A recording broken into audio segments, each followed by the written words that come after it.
और इस वक्त की बड़ी खबर आ रही है, लोकसभा में अविश्वास प्रस्ताव पर चर्चा से जुड़ी हुई ये बड़ी खबर है। सरकार के खिलाफ अविश्वास प्रस्ताव पर लोकसभा में आज का दिन खास रहने वाला है, क्योंकि प्रधानमंत्री नरेंद्र मोदी आज भाषण देंगे। प्रधानमंत्री नरेंद्र मोदी आज शाम 4 बजे बोलेंगे।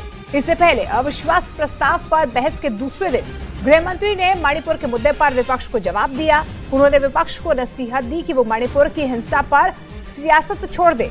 साथ ही उन्होंने ये भी साफ कर दिया कि सरकार इस मुद्दे पर चर्चा के लिए हमेशा से तैयार है।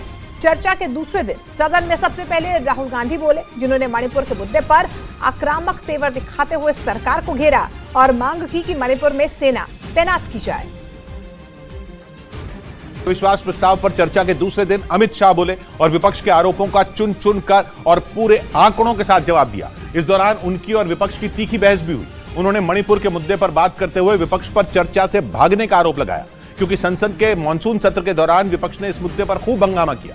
विपक्ष की मांग थी कि प्रधानमंत्री इस मुद्दे पर सदन में बयान दें, लेकिन सरकार चाहती थी चर्चा हो और गृह मंत्री जवाब दें, जिसके बाद विपक्ष अविश्वास प्रस्ताव लाया और बहस के दूसरे दिन अमित शाह ने चर्चा में हिस्सा लिया, जहां उन्होंने विपक्ष पर जोरदार हमला किया।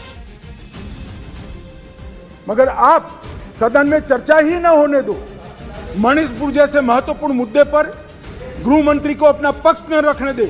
किस प्रकार की डेमोक्रेटिक व्यवस्था चाहते हैं माननीय?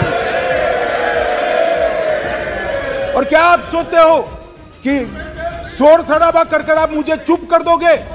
आप चुप नहीं कर सकते हो। 130 करोड़ की जनता ने हमें चुनकर यहां भेजा है।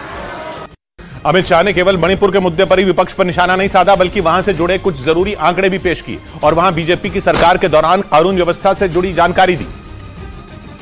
6 साल में मणिपुर में एक भी दिन कर्फ्यू नहीं डाला।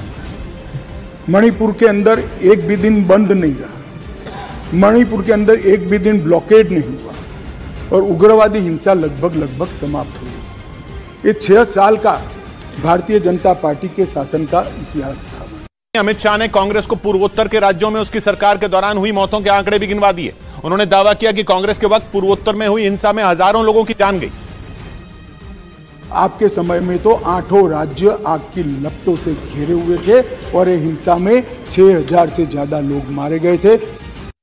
सदन में विपक्ष का शोरगुल जारी रहा। कांग्रेस की ओर से अधीर रंजन के बार बार बोलने पर अमित शाह भड़क गए। उन्होंने उन पर तंज भी कसा, क्योंकि अमित शाह ने जब बोलना शुरू किया तो अधीर रंजन चौधरी ने उन्हें कई बार टोका, जिससे अमित शाह नाराज हो गए।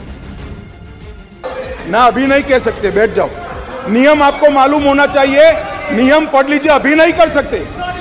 अरे भाई, आपकी पार्टी ने आपका नंबर ही बोलने में नहीं रखा है, क्या खड़े हो कर बोलते हो? आप लीडर ऑपोजिशन हो ना, आप चर्चा शुरू करते हो ना, बोलने देते हैं आपको। अब मेरे भाषण में क्यों बोल रहे हो आप? आपको बोलने नहीं देते आपके पार्टी वाले। बैठ जाओ। अधीर रंजन नहीं माने, वो बोलते रहे।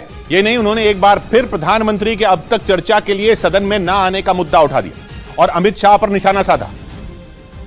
प्रधानमंत्री सदन में आए और चर्चा की शुरुआत करें। हमारे गृह मंत्री अमित शाह जी, हम लोग ये नहीं कभी कहे कि उनका काबिलियत पे हमें कोई शक है, लेकिन ये बात जरूर कहेंगे कि जो जवाब डिस्ट्रिक्ट कलेक्टर को देना है वो कोतवाल कैसे देंगे। तो इसीलिए हम लोग बार बार प्रधानमंत्री को आने के लिए